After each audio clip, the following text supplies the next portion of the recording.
Hi everyone, welcome back to trending idea channel. 9ஆம் வகுப்பு அறிவியல் பாடத்தில் முதல் இடைப்பருவ தேர்வு 2024ஆம் ஆண்டுக்கான மிகவும் முக்கியமான வினாக்களை தான் இந்த வீடியோவில் நம்ம தெளிவாக பார்க்க போகிறோம். இந்த வீடியோவை ஸ்கிப் பண்ணாமல் பாருங்கள். அப்போது தான் எல்லா முக்கியமான வினாக்களையும் உங்களால் தெரிஞ்சுக்க முடியும். எக்ஸாம்லேயும் எல்லா வினாக்களையும் அட்டன் பண்ணி நல்ல மார்க்ஸ் ஸ்கோர் பண்ண முடியும். சரி, வாங்க நம்ம வீடியோக்குள்ளே போகலாம். முதல் பாடம் அளவீடு. இந்த பாடத்தில் மிக முக்கியமான வினாக்கள் என்னென்னு பார்த்தீங்கன்னா, பக்கம் எண் 12. இந்த 12ல் பார்த்தீங்கன்னா மிக சுருக்கமான விடையளிக்க கொடுத்துருக்காங்க. இதில் பார்த்தீங்கன்னா முதல் வினா அளவீடு என்றால் என்ன, இரண்டாவது வினா எஸ்ஐ அலகு வரையறு, நான்காவது வினா மீச்சிற்றலகு வரையறு. அதுக்கப்புறம் பார்த்தீங்கன்னா சுருக்கமான விடைகளில் பார்த்தீங்கன்னா இரண்டாவது வினா நிலையான அலகு முறையின் தேவை என்ன. அதுக்கப்புறம் பார்த்தீங்கன்னா மூன்றாவது வினா நிறை மற்றும் எடையை வேறுபடுத்துக. இது ரொம்ப ரொம்ப ரொம்ப முக்கியமான வினா, அடிக்கடி கேட்குறாங்க. நெக்ஸ்ட்டு பார்த்தீங்கன்னா விரிவான விடையளி. இந்த விரிவான விடையளியில் பார்த்தீங்கன்னா ஒரு உள்ளிடற்ற தேநீர் குவளையின் தடிமனை எவ்வாறு கண்டறிவாய், ரொம்ப முக்கியமான வினா. அதே போல் இரண்டாவது வினாவும் முக்கியமான வினா தான், ₹1 நாணயத்தின் தடிமனை எவ்வாறு கணக்கிடுவாய். இந்த ரெண்டு வினாவில் பார்த்தீங்கன்னா ஒரு வினா அடிக்கடி கேட்டுகிட்டே இருக்காங்க. நெக்ஸ்ட்டு பார்த்தீங்கன்னா கணக்கீடுகள். இதில் பார்த்தீங்கன்னா இரண்டாவது வினாவும் மூன்றாவது வினாவும் ரொம்ப ரொம்ப முக்கியமான வினா. அடுத்த பாடம் என்னென்னு பார்த்தீங்கன்னா இயக்கம். இந்த பாடத்தில் என்னென்ன முக்கியமான வினா அப்படின்னு பார்த்தீங்கன்னா, பக்கம் எண் 24 எடுத்துங்க. இந்த 24 பார்த்தீங்கன்னா சுருக்கமான விடையை கொடுத்துருக்காங்க. இதில் பார்த்தீங்கன்னா முதல் வினா திசைவேகம் வரையறு, ரொம்ப ரொம்ப முக்கியமான வினா. அதுக்கப்புறம் பார்த்தீங்கன்னா இரண்டாவது வினா தொலைவு மற்றும் இடப்பெயர்ச்சி ஆகியவற்றை வேறுபடுத்துக. அதுக்கப்புறம் பார்த்தீங்கன்னா மூன்றாவது வினா சீரான இயக்கம் குறித்து நீங்கள் அறிந்தது என்ன. நெக்ஸ்ட்டு பார்த்தீங்கன்னா நான்காவது வினா வேகம் மற்றும் திசைவேகம் ஒப்பிடுக. இது பார்த்தீங்கன்னா அடிக்கடி கேட்கக்கூடிய ஒரு வினாவாக தான் இருக்குது. நெக்ஸ்ட் பார்த்தீங்கன்னா விரிவான விடையளி கொடுத்துருக்காங்க. இதில் பார்த்தீங்கன்னா இரண்டாவது வினா பல்வேறு வகையான இயக்கங்களை விளக்குக, ரொம்ப ரொம்ப முக்கியமான வினா, அடிக்கடி எக்ஸாமில் கேட்டுகிட்டே இருக்காங்க. நெக்ஸ்ட் பார்த்தீங்கன்னா பயிற்சி கணக்குகளை பார்த்தீங்கன்னா இரண்டாவது வினா ஒரு தடகள வீரர் 200 மீட்டர் விட்டமுடைய வட்டப்பாதையை 40 வினாடியில் கடக்கிறார். 2 நிமிடம் 20 வினாடிக்கு பிறகு அவர் கடந்த தொலைவு மற்றும் இடப்பெயர்ச்சி எவ்வளவு. இது பார்த்தீங்கன்னா அடிக்கடி கேட்குறாங்க. நெக்ஸ்ட் பார்த்தீங்கன்னா 10வது பாடம் நம்மை சுற்றியுள்ள பொருட்கள். இந்த பாடத்தில் முக்கியமான வினாக்கள் என்னென்னு பார்த்தீங்கன்னா, பக்கம் எண் 124 எடுத்துங்க.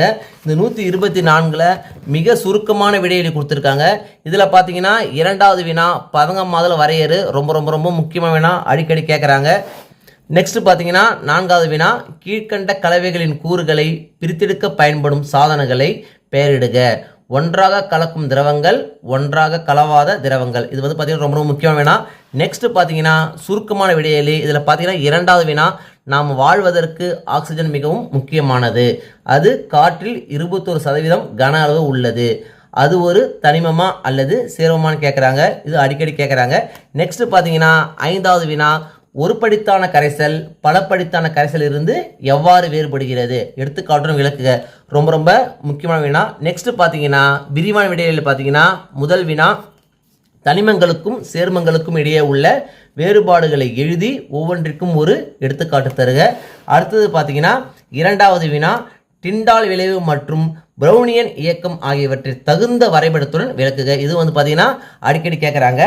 நெக்ஸ்ட் பார்த்தீங்கன்னா 11வது பாடம் அணு அமைப்பு. இதில் பார்த்தீங்கன்னா முக்கியமான என்னென்னு பார்த்தீங்கன்னா பக்கம் எண் 137 எடுத்துங்க. இதில் பார்த்தீங்கன்னா மிக சுருக்கமாக விடையளி கொடுத்துருக்காங்க. இதில் பார்த்தீங்கன்னா பொட்டாசியம் மற்றும் குளோரின் ஆகியவற்றின் எலக்ட்ரான் பகிர்வை எழுதுக, ரொம்ப ரொம்ப முக்கியமான வினா. அதுக்கப்புறம் பார்த்தீங்கன்னா எக்ஸ் என்ற அணுவில் KLM கூடுகள் அனைத்தும் நிரம்பி இருந்தால் அந்த அணுவில் உள்ள மொத்த எலக்ட்ரான்கள் எண்ணிக்கை என்ன. இது பார்த்தீங்கன்னா அடிக்கடி கேட்குறாங்க. நெக்ஸ்ட் பார்த்தீங்கன்னா சுருக்கமான விடைகளில் பார்த்தீங்கன்னா முதல் வினா அணுவில் வெற்றிடம் இருப்பது எவ்வாறு கண்டறியப்பட்டது. நெக்ஸ்ட் பார்த்தீங்கன்னா இரண்டாவது வினா. அதுக்கப்புறம் பார்த்தீங்கன்னா ஐந்தாவது வினா நியூக்ளியான் என்றால் என்ன, பாஸ்பரஸில் எத்தனை நியூக்ளியான்கள் உள்ளன, அதன் அணு அமைப்பை எழுதுக, ரொம்ப ரொம்ப ரொம்ப முக்கியமான வினா, அடிக்கடி கேட்குறாங்க. நெக்ஸ்ட் பார்த்தீங்கன்னா விரிவான விடையளி. இதில் பார்த்தீங்கன்னா இரண்டாவது வினா போரின் அணு மாதிரியின் கூற்றுக்களை பற்றி விளக்குக, அடிக்கடி கேட்குறாங்க, ரொம்ப ரொம்ப முக்கியமான வினா. நெக்ஸ்ட் பார்த்தீங்கன்னா 17வது பாடம் விலங்குலகம். இந்த பாடத்தில் என்னென்ன முக்கியமான வினா அப்படின்னு பார்த்தீங்கன்னா பக்கம் எண் 212ல் மிக சுருக்கமான விடையளி கொடுத்துருக்காங்க.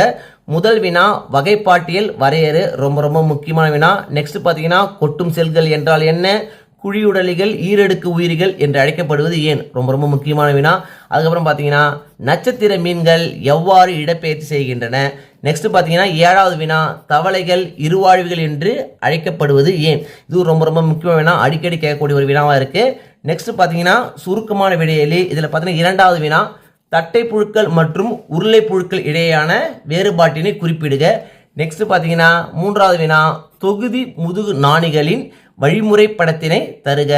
அதுக்கப்புறம் பார்த்தீங்கன்னா 5வது வினா, இரு வாழ்விகளின் நீர் மற்றும் நிலவாழ் பண்புகளை குறித்து விளக்குக. ரொம்ப ரொம்ப முக்கியமான வினா. நெக்ஸ்ட் பார்த்தீங்கன்னா விரிவான விடையலை பொறுத்த வரைக்கும் பார்த்தீங்கன்னா தொகுதி கணுக்காலிகளை பற்றி எழுதுக, அடிக்கடி கேட்குறாங்க. இது ரொம்ப முக்கியமான வினா. அதுக்கப்புறம் 18வது பாடம் என்னென்னு பார்த்தீங்கன்னா திசுக்களின் அமைப்பு. இந்த பாடத்தில் என்னென்ன முக்கியமான பார்த்தீங்கன்னா பக்கம் எண் 228 பார்த்தீங்கன்னா சுருக்கமான விடையெளி கொடுத்துருக்காங்க. இதில் பார்த்தீங்கன்னா 2வது வினா, கூட்டு திசு என்றால் என்ன? பல்வேறு வகையான கூட்டு திசுவின் பெயர்களை எழுதுக. ரொம்ப முக்கியமான வினா.